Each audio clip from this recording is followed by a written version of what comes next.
All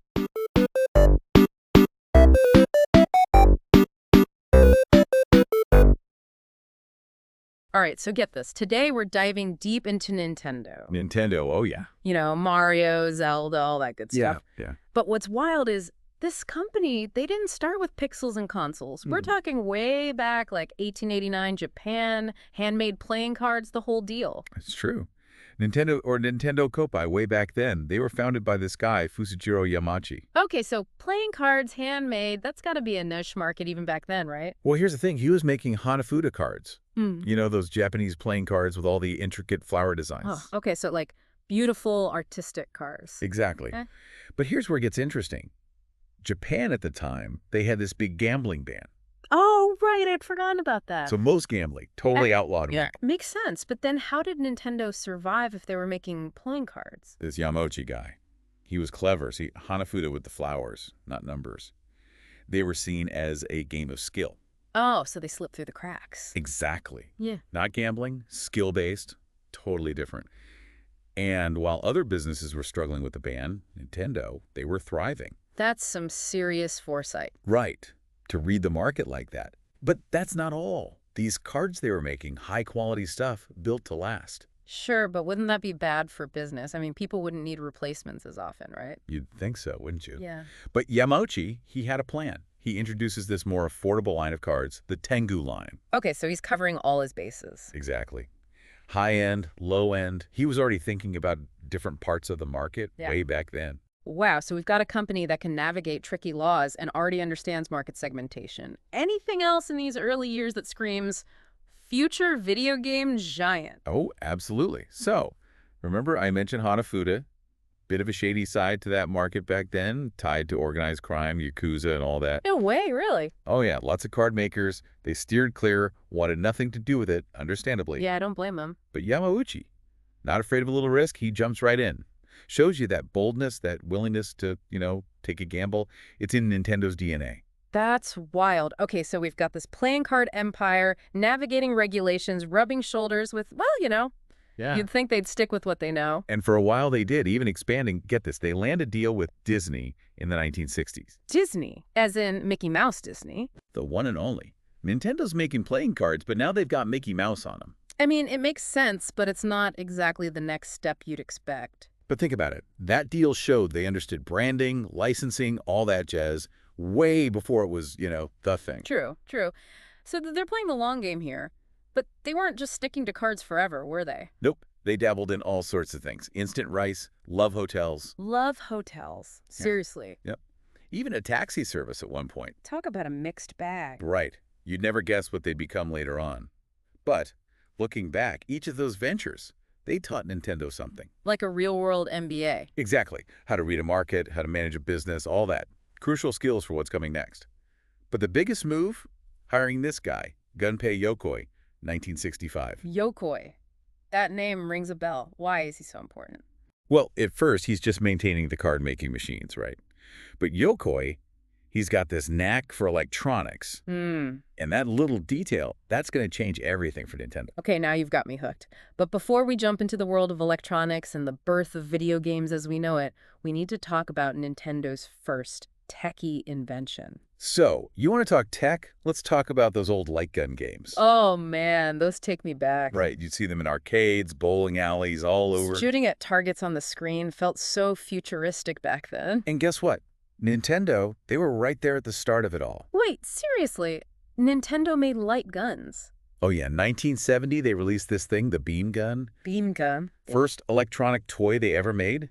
Used that same light gun tech. Wow, so not video games yet, but they're already playing in the world of electronics. Exactly. And it's a hint of what's to come, right?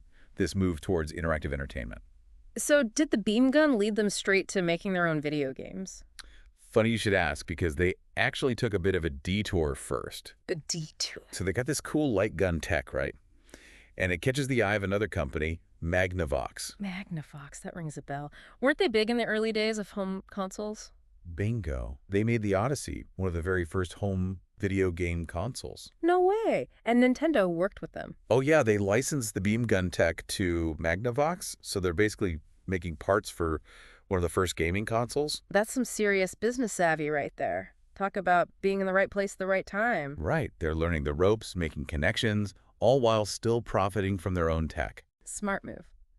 But the 70s weren't all sunshine and roses, were they? There was that whole oil crisis thing. Oh, yeah, that threw a wrench in the gears for a lot of companies, Nintendo included. Yeah, how do you navigate a global energy crisis when your business is making toys? Not exactly essential goods. It forced them to get creative, that's for sure. Okay, so how did they adapt? Well, oil prices go up, cost of materials goes up, so they had to find ways to make their products more affordable. But still fun, still got to sell, right? Exactly. And that's where the arcade comes in. Yeah. Coin-operating games, shorter playtime, potential for bigger profits. Makes sense. Lower production costs per unit, and you can keep making money off a single machine. Now you're getting it. And that's what leads them to release Sheriff in 1979. Sheriff, as in their first arcade game. The one and only. Now, it wasn't a massive hit or anything, but it was their first real foray into making arcade games. Gotta start somewhere, right? Exactly. They learned a lot from that experience, and it paved the way for their next arcade release, Radar Scope. Now, that one did pretty well in Japan. Okay, so they're starting to make a name for themselves in the arcade scene. They're getting there, but, Mm-hmm. and there's always a but, isn't there? Things didn't go so smoothly when they tried to bring Radar Scope to America. Oh, this is where the story takes a turn, isn't it? You could say that. Let's just say Radar Scope in America, total flop. Warehouses full of unsold units, the whole 9 yards. That's got to be demoralizing, especially after its success in Japan. It would have been the end for a lot of companies, but not Nintendo. This is where the legend of Shigeru Miyamoto comes in. Miyamoto. Wait, as in the Shigeru Miyamoto. The creator of Mario, Zelda, Donkey Kong. You got it. But back then, he was just a young designer at Nintendo. Almost got laid off, actually. No way, and they let him create Donkey Kong. That's wild. That's Nintendo for you. Always willing to take a chance. See, they've got all these unsold Radar Scope cabinets just sitting around, so they give Miyamoto a shot. Hey, kid, we're going to fire you, but first want to see if you can salvage this mess. Pretty much. Yeah. And what does he do? He creates Donkey Kong. And the rest, as they say, is history. Right. Donkey Kong, massive hit, introduces the world to Jumpman, later known as Mario, and the gaming world is never the same. It's crazy to think that something as iconic as Mario came from a near-death experience for Nintendo. Funny how things work out, huh? And speaking of Mario, did you know he was actually named after Nintendo of America's landlord at the time? Get out of here. Seriously. That's incredible. Stranger than fiction, right? Yeah. But back to Donkey Kong. What was it about that game that captured everyone's attention? Yeah, why did it succeed where Radar Scope failed? Well, for one thing, it was just plain fun. It had this charm to it, these quirky characters, a catchy soundtrack. It had personality. You weren't just shooting at spaceships. You were rescuing a damsel in distress from a giant ape. Exactly. And the gameplay was simple to pick up, but difficult to master, you know? Addictive. Precisely. They tapped into something special with Donkey Kong, and they were just getting started. And this all leads to the Famicom, right? Or, as it was known in America, the NES. The console that truly launched Nintendo into a whole other stratosphere.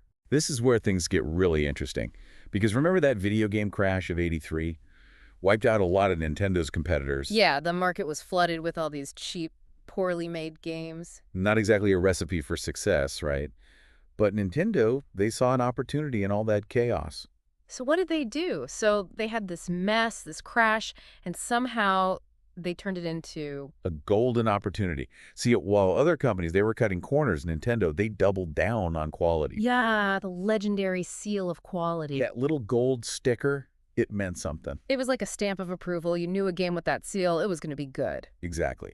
They controlled what games were on their console, kept those standards high, and it paid off big time. People trusted Nintendo. They knew they wouldn't be burned. And while all that's happening, they're also revolutionizing handheld gaming. Oh, yeah, the Game Boy. Game changer, literally. Portable gaming, accessible to everyone, genius move. And Tetris. Don't forget Tetris. Bundled with the Game Boy.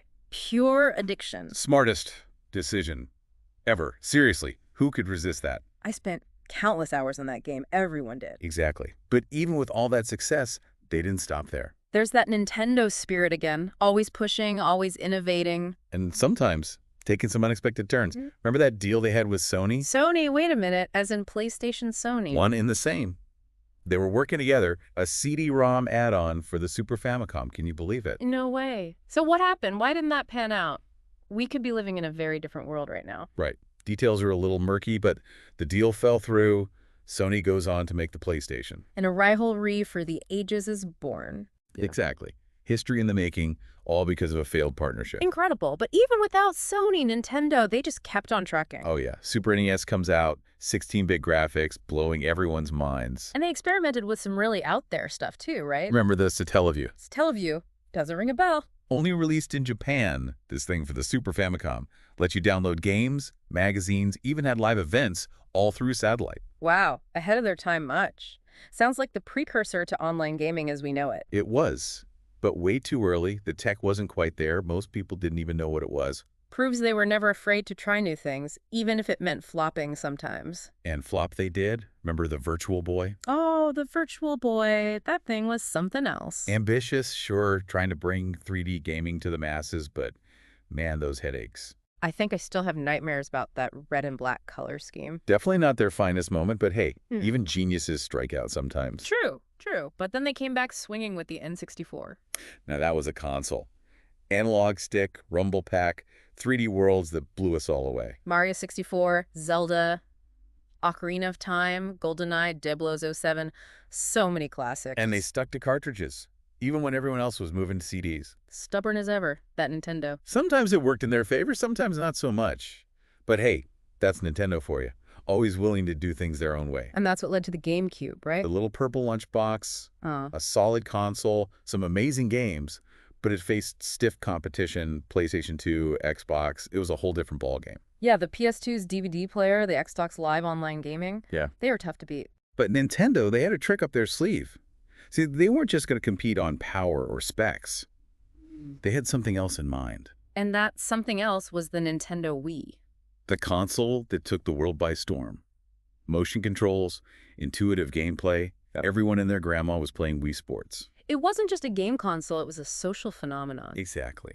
Nintendo, they understood that gaming could be more than just sitting on a couch with a controller. They brought people together, got them moving, and they did it with pure, unadulterated fun. And let's not forget the Nintendo DS.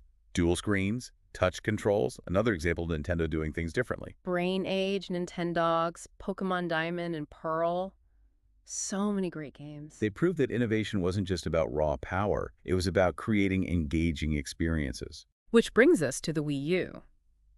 Now, that one didn't quite land the way they hoped, did it? It was a bit ahead of his time, maybe. The gamepad, the dual screen thing, it was a cool concept. Just a little too confusing for most people, I think. But then came the Switch. And Nintendo knocked it out of the park. They took that dual screen idea from the Wii U, refined it, perfected it, and created a console that's both a home console and a portable system. Genius. They adapted, learned from their mistakes, and came back stronger than ever. The Switch is a testament to Nintendo's resilience, their creativity, their ability to bounce back from anything. And they haven't slowed down. New games, new partnerships, they're everywhere these days. Movies, theme parks, mobile games. Remember that Super Mario Bros. Movie? Huge hit. It's like they've conquered the world, but in the best way possible. Yeah. They're not just a video game company anymore. They're a full-blown entertainment empire. And they've done it by staying true to themselves, always putting fun and innovation first. Nintendo, they've got this incredible knack for tapping into our inner child, reminding us what it feels like to experience pure joy. And they've managed to do that for over a century. That's insane. From those humble playing cards to global domination, it's been quite a ride. And it's not over yet. Who knows what they'll come up with next? One thing's for sure, it's going to be creative, it's going to be unexpected, and it's probably going to be a lot of fun. That's the Nintendo way. Yeah. So the next time you pick up a controller, fire up a Nintendo game, or even see their logo, remember, you're experiencing a piece of history. A history of innovation, creativity, and a whole lot of heart. And on that note, we'll wrap up this deep dive into the world of Nintendo. Until next time, keep on gaming. Game begin.